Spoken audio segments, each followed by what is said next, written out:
Hello everyone, आज है 17 मार्च और आज इस वीडियो में हम बात करेंगे अदानी पावर के बारे में। देखिए 224 225 रुपए के आसपास ये शेयर घूम रहा है। एक बड़ी खबर निकल कर आई है, डेफिनेटली उसका एक इम्पैक्ट जरूर देखने को मिला है, लेकिन देखा जाए तो आज मार्केट में एक बहुत बड़ी रफ्तार देखने को मिल रही है। उसका असर डेफिनेटली अदानी पावर पर भी देखने को मिला है, लेकिन जो बड़ी खबर निकल कर आई है उसका कोई उतना बड़ा इम्पैक्ट देखने को नहीं मिला है, कोई उतनी बड़ी रफ्तार नहीं है। लेकिन फिर भी कंपनी के शेयर ने पिछले कुछ दिनों में अच्छा खासा ग्रोथ दिखाया है। वीडियो में हम डिस्कस करेंगे कि अदानी पावर जब 124 125 के आसपास ट्रेड कर रहा है तो मौका है कि नहीं, और डेफिनेटली जिस प्राइस पे भी ये ट्रेड कर रहा है उससे 1-2 रुपए ऊपर ही एक रेजिस्टेंस भी बैठा हुआ है। तो वीडियो में हम उस सारी चीजों के बारे में डिस्कस करेंगे, लेकिन उससे पहले अगर आपने अभी तक चैनल को सब्सक्राइब नहीं किया है तो प्लीज अभी इसे सब्सक्राइब कर लीजिए, क्योंकि आगे भी बहुत सारे वीडियोस हैं जो आपको काफी ज्यादा हेल्प करेंगे।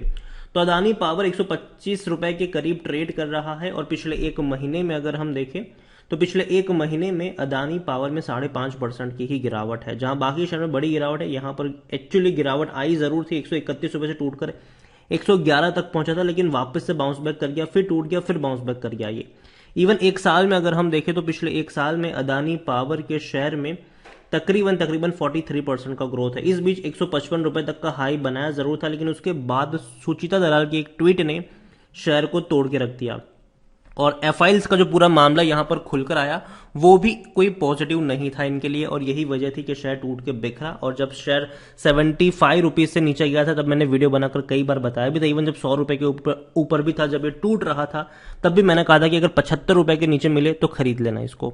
और डेफिनेटली 73 रुपीज तक गया था, ये वापस बाउंस बैक भी किया, लेकिन अगर देखा जाए तो 124 रुपए के आसपास पहुंचा, फिर टूट गया, फिर तेजी आई 130 के करीब पहुंचा, फिर टूट गया। इस बार देखना इंटरेस्टिंग होगा कि ये इस रेजिस्टेंस को ब्रेक कर पाता है कि नहीं।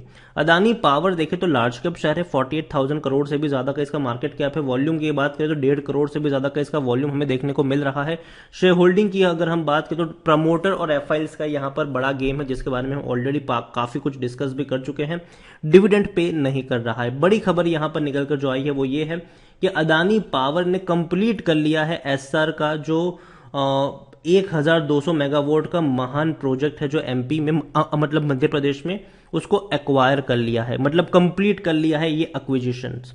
यहां पर आप देखो तो Adani power on Wednesday said it has completed the acquisition of SR powers 1200 megawatt thermal power project in महान मध्य प्रदेश की अगर हम बात करें तो the cost of acquisition of SR power MP limited which is under going insolvency resolution is over ₹4,250 crore, including estimate cost and compliance with environmental and emission norms it's in regulatory filing. तो देखो बड़ा acquisition हुआ है ये, और Adani power जो है वो एक बड़े बिडर के तौर पर इमर्ज हुआ है, और इन्होंने इंसॉल्वेंसी प्रोसेस से ये जो कंपनी गुजर रही थी तो वहां से इनको खरीदा है, और बड़ा एक्विजिशन आप कह सकते हो कि अदानी पावर के द्वारा हुआ है। उससे इनकी जो कैपेसिटी है वो डेफिनेटली कह सकते हैं कि बढ़ जाए, लेकिन अगेन थर्मल पावर प्रोजेक्ट है ये, ठीक है। अदानी पावर की अगर हम बात करने जाए तो अदानी पावर में according to Moneycontrol user 18% लोग कहते हैं कि बेचो और भाग जाओ, और 82% लोग यहां पर खरीदारी करने की भी सलाह देते हुए नजर आ रहे हैं। अदानी पावर में देखा जाए तो रेवेन्यू इनके लगातार बढ़ रहे हैं, 26,000 करोड़ पर पहुंच चुके हैं, लेकिन पिछले 2 सालों से रेवेन्यू एकदम स्टिक हो चुके हैं। इवन 2022 में भी जो रेवेन्यू होगा वो 25,000 करोड़ के आसपास ही होगा, कोई उतना बड़ा रेवेन्यू में जंप आपको देखने को नहीं मिलने वाला है। और दूसरी ओर अगर हम देखें तो कंपनी लगातार लॉसेस में थी 2017, 18, 19 और 20।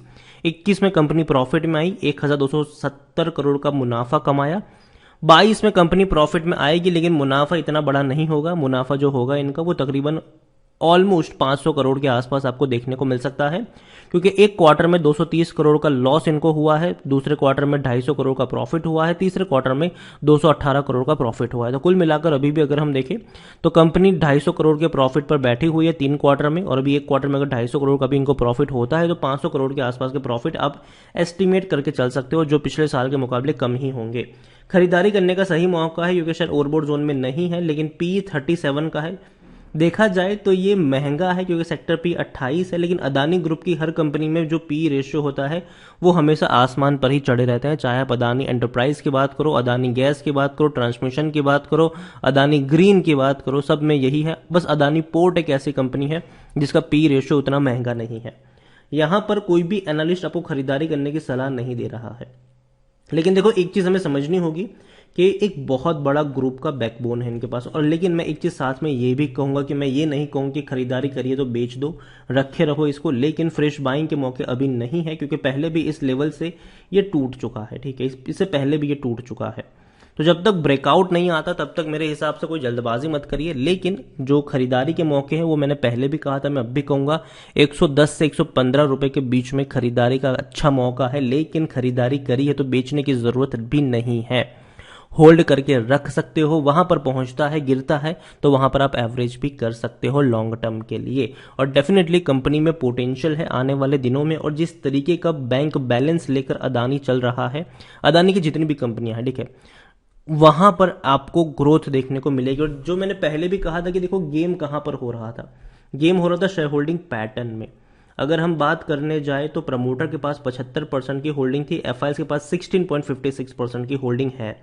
इन दोनों को मिलाकर ही बहुत सारी होल्डिंग बन जाती है, मतलब मार्केट में शेयर्स ज्यादा है नहीं, तो सिंपल डिमांड और सप्लाई का खेल है। बड़े इंस्टीट्यूशन के पास भी कुछ नहीं, मतलब म्यूचुअल फंड्स के पास भी नहीं है, डोमेस्टिक इंस्टीट्यूशन के पास भी कुछ नहीं है, वो लोग खरीद नहीं रहे हैं। यहाँ पर रिटेल वाले खरीदारी करें, 6.90% की होल्डिंग है, जो मार्च में इनके पास सिर्फ 4.47% की होल्डिंग थी। डोमेस्टिक वाले बेच के भाग गए यहाँ से, एफआईएस वाले भी बेच रहे थोड़ा बहुत। तो देखा जाए तो हाँ, रिटेल वाले खरीद रहे हैं, डोमेस्टिक बेच के निकल चुके हैं, एफआईएस ने भी थोड़ी बहुत कटौती करी है, लेकिन फिर भी अदानी देखो अदानी पावर एक ऐसी कंपनी है जिनके पास कई सारे प्रोजेक्ट है, और फ्यूचर में भी कई सारे प्रोजेक्ट इनको मिलने वाले हैं। आने वाले समय में पावर क्षेत्र में 3 कंपनियां जो है वो राज कर सकती है। पहली अदानी है, दूसरी टाटा है, और तीसरी भैया मुकेश अंबानी भी भैया इस सेक्टर में एंट्री कर रहे हैं। रिन्यूएबल सेक्टर में एंट्री है, लेकिन कर रहे हैं इस सेक्टर में भी। तो ये 3 बड़ी कंपनियां फ्यूचर में आपको इस सेगमेंट में अच्छा खासा राज करती हुई दिखाई दे सकती है। बाकी छोटी कंपनियां डेफिनेटली इस तरीके से बिकेगी और ये बड़ी कंपनियां उसको खा जाएगी। तो मैं यही कहूंगा अदानी पावर को लेकर के देखो खरीदारी करिए तो बने रहो, लेकिन जहां तक फ्रेश बाइंग की बात है, मेरे हिसाब से 110-115 रुपए का जो लेवल है वो मुझे लगता है कि हाँ, एक बार के लिए वहां पर रिस्क लिया जा सकता है।